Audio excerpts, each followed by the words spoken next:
Good morning. I have really no idea who wrote that because I don't remember writing all those words, to be honest. I'm like, I recognize a few of those. So, good morning. I'm Audrey Godwin. I am, Tulsa new, almost 3 years now, end of August. So this is my first speaking gig in Tulsa, which is fairly exciting. And I'm pretty honored that Shakol and Kalish decided that I should be here. So thank you very much.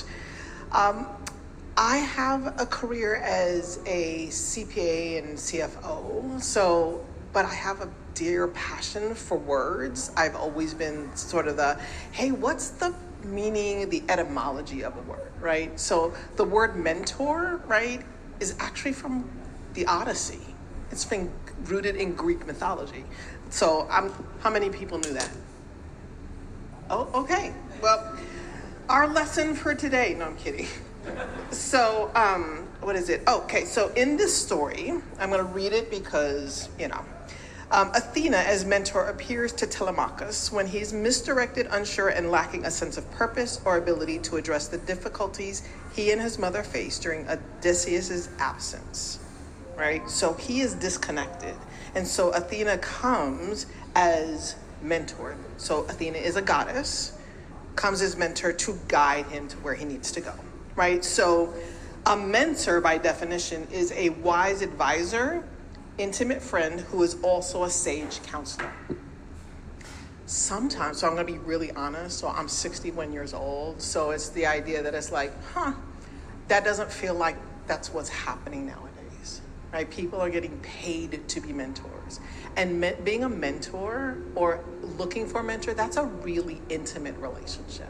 So the fact that I gotta pay you to be a mentor means that you're telling me, okay, let me back up for a minute. This is my personal opinion. I just have to say that first and foremost. That if I have to pay you to mentor me, then more than likely you're giving me a recipe and not a framework. You're not giving me wise and sage counsel. What you're saying is, this is how I did it. And unless you walk the same journey I walk, you're not gonna necessarily get the same results. So if you want to coach, that's great. But for me, looking for a mentor means that I am looking for someone, yes, who may be where I want to be, but also has the character that got them there and keeps them there. And I think that in my career, most of my mentors have been white men. I'm Puerto Rican, by the way. So it's been really odd in that when I have approached a woman to be a mentor, like it was great until they realized that I was going to surpass them. And I think for me, and it could be because I grew up in the Bronx, it was always about community. It's always been, I should be a launching pad that gets you further than I can go by myself, because that's the whole point. If I'm pouring into you, then it's because I want to see you not just succeed and survive, I want you to thrive and flourish and open the door wider for more people to get through, right? I have had a career where I've literally been the only woman in the room, and most people, so my hair was straight for a very long time for a whole rash of colonial and colorism reasons. But I was literally the only woman in the room. And most of the time, the men would be like, hey, so I need a cup of coffee. I'm like, yeah, coffee's over there. And then they get offended. I'm like, yeah, I'm the senior manager here. So, and it was only one time the senior partner came up and goes, so she doesn't do coffee. So let's be really clear. She is the one, she's your point of contact for this account. And so I need you to treat her as if she was a guy. I'm like, please don't treat me as if I was a guy. But if it works, the thing is, like, when you come from New York City, like, it kind of rolls off your back because it is what it is, and I can be direct, but I can be kind, right? As opposed to being blunt because I can, and then create damage in the way. So when we're talking about mentorship, for me, it's always been a white guy. Because one, I always approach my career with curiosity, because my career was sort of I'm never gonna be married and I don't wanna be a bag lady, so that was my career. Seriously. So finance wasn't my thing. I literally played instruments, danced, and wrote poetry as a kid. So even to this day, my dad goes, I don't know how you became an accountant. I'm like, okay, that's a whole therapy session, so let's not, right? But at the same point, going in with that curiosity of like, well, I don't really know what I don't know. I'll I'll do whatever. I mean, almost whatever, let's be clear, right? Learning from senior managers, from senior partners of, oh, so what is this? And asking and coming with curiosity, all of a sudden people are like, oh, let me help you. Oh, you need to learn this? Oh, you know what? You should be great for this industry, for this client, because you've shown curiosity in the most mundane of tasks. So it wasn't like I wasn't trying to be known. I was just wanting to be really good at my job, because I knew that as a woman, and one of the few women, I needed to be really good so that I could hold the door open wider. And then if they found out that I was Puerto Rican, because for certain people, I wasn't really white enough, if you get my drift. So you had to know. And always the question was, so where did your grandparents come from? I'm like, oh, so why is that important? Is that gonna change this deal? Well, it could. I'm like, okay, I think we're done. And there is a power to being able to go, I'm walking away. Yeah, I need this money. Yeah, I need my business to be successful. But if where my grandparents came from is important to you, then this is a done deal. And I learned that actually from a white man. He's like, all money isn't good money. I'm like, I used to think that was just us in our community saying that. It's like, no, he's like, you don't want somebody to be able to hold over you that they're your biggest client, so you have to do whatever it is that they want. Like, they don't own us. So I'm like, oh, clear. But that's the type of mentorship that you get from a place of showing that you're curious and that you want to learn, as opposed to, well, I just need to pick your brain because I need to be where you are. The other thing that we didn't ask, and I used to ask in private sessions, right, was, so what did it cost you in your personal life to get to this spot? Because we can talk, I mean, and we are now in the perfect Instagram, social media, YouTube, whatever it is, right? And we're doing things so we can be louder, we can be seen, we can be recognized, we can be known. If you don't know that you're known and you are not clear and anchored in your own identity, the rest of this conversation is like gonna be so boring to you. Because that's the thing that's going to keep you asking the right questions with the right level of curiosity, and especially for the women in the group, because guys are really good about like, yeah, that's BS, not dealing with it. Women will be like, something's off. And then we've been taught to push it aside, be like, but I need this, so I'm going to override my own intuition, and then we wonder why we're in situations that we are like, oh, I should have known. Well, you did know, but you ignored it. So being a mentee, this is a relationship that you have to be willing to be open about things that freak you out, things that you're ambitious about, right? Like, I really want to be a senior partner in this firm. What's that really going to take? But you want to talk to somebody who says, well, that's nights and weekends. Your kids will be like, who are you? Let me introduce yourself. I mean, there was a running joke when I was married that during tax season, barely saw my spouse. Luckily, early in my career, we had no kids. He had a daughter from a previous marriage, so that was easy enough. But literally Sunday morning, he would come into the bathroom like, good morning, let me introduce myself. Because literally, we would not see each other for 6 out of 7 days from work. But nobody talked about that's the cost that's happening to you while you're climbing this corporate ladder to get where you want to get.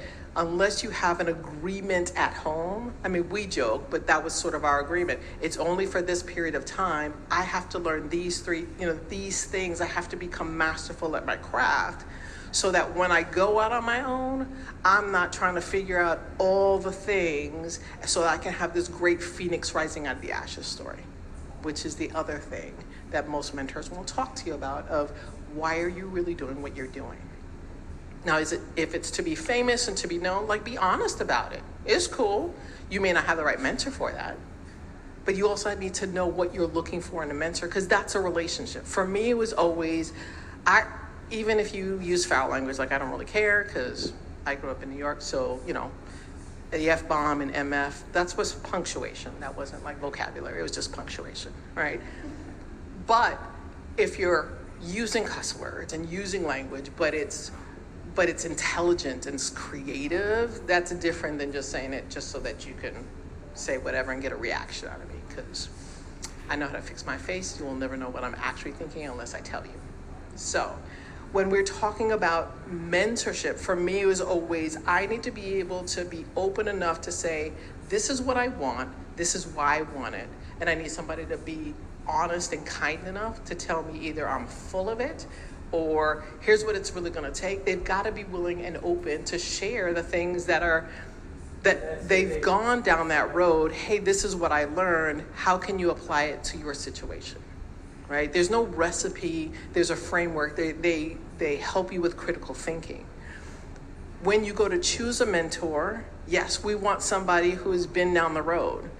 Not someone who's 80 years old, that the whole technology, like the whole way of life is so different that they're out of touch, but they have wisdom on how to live a life that is grounded or not grounded, right? Because how many times I've been to family gatherings where you have the elders that are talking about things they regret or the things they didn't talk about or how they lost their family because they were so focused on this, but they don't talk about that to anybody else. They may not understand what you're doing in this day and age with technology or how leadership has changed and all those things, but they can tell you about life that they're willing to share. And for me, this is why for me, paying for a mentor doesn't make sense. Because I want to know that you don't have an agenda. Like you want to see you're going to pull the best out of me. You want me to go further. And even if it's further than you're cool with that. And even if I don't go further than you can see that I'm trying to apply what I'm learning so that whatever I'm doing, I'm getting better at it, even if I stumble and fall and hurt myself in the stumble, meaning like crack my face on the concrete, stumble and fall kind of thing. So, mentoring for me has been, being a mentor wasn't something I set out to do. It just happened because I just happened to have a very eclectic career and an sort of interesting life, right? Like I am an Air Force veteran. Most people would not. Then they're like, oh yeah, I see it. No, you wouldn't see it because first of all, I went into the Air Force, not the Marines. So yeah. You know, that's what they call the thinking man service. It's like, dudes that look like they're 9 months pregnant pass their physical fitness test. What does that tell you about the Air Force? I just went in to get my degree and got out. That's all I did. But there is wisdom gleaned, right? So when we talk about a mentor being like wise, counselor, giving advice, this is really from a place of I've gleaned wisdom. Like I can tell you all the trauma, but I can tell you what I learned and how can we apply it to the situation you're bringing to me, right? Because as a mentee, you're bringing questions, you're bringing, hey, this is what I'm thinking. Hey, can we reason together for me to get to a solution that is aligned for the path I'm on for what I want to do? That's the give and take in a mentor-mentee relationship. It's pretty intimate, it's pretty vulnerable, and it's without agenda, to be honest, right? We currently live in a day and time where people want to take credit for other people's success. I want to make sure my thumbprint is on. You need to make sure you thank me in your Grammy, when you get your Grammy, when you get your, when you become an EGOT, whatever it is, right? Make sure you thank me because I was there to mentor along the way. People who are really wise and sage counselors are there because nobody was there for them, right? A lot of them are pioneers. And it doesn't mean that they're like the, MLK or Malcolm X or even Dolores Huerta. It's the fact that they blazed a trail in their own life, in their own community, that gave possibility and gave way to things that people can see things differently, that allowed them, because they had no one before them going like, yeah, you should think about this or not do that or consider these other things. It's really about, look, if you're gonna do this, you may have to separate from family. You may lose friends along the way. And it's not because they're bad people, it's the fact that you want to grow and you want to contribute in a way that challenges them. I think if early in my career people would have said, hey, so the friends that are going to leave you are the ones that you thought were going to be there for a really long time because you have all these commonalities in place. Life experiences, kids, husbands, the whole thing, until you go, so this is what I'm really dealing with. And I need somebody that's like, just be a sounding board. Like, I feel like I'm in an echo chamber to find out that after you have that conversation, No more texts are being returned, no more phone calls are being returned. You barely see each other out in the community. It's like, oh, that's the thing. A mentor will tell you, look, you're blazing a new trail. And it could be that, you're the first one in your family to own a home, be debt free, have a good job, because not everybody is cut out for entrepreneurship, let's be clear, right? And it's okay, because if you're building something that's going to scale, that's going to grow, you're going to need employees, and you're going to need people that love to come to work to make your vision work, right? So when we're talking about a mentor-mentee relationship, those are the things, those are the pearls of wisdom that you want to gather and go, oh, my life is going to really look different. It's going to feel different. It may separate me from family. It may separate me from friends. It may require me to move to a state that on my lifetime bingo card, I would have never guessed I would be in.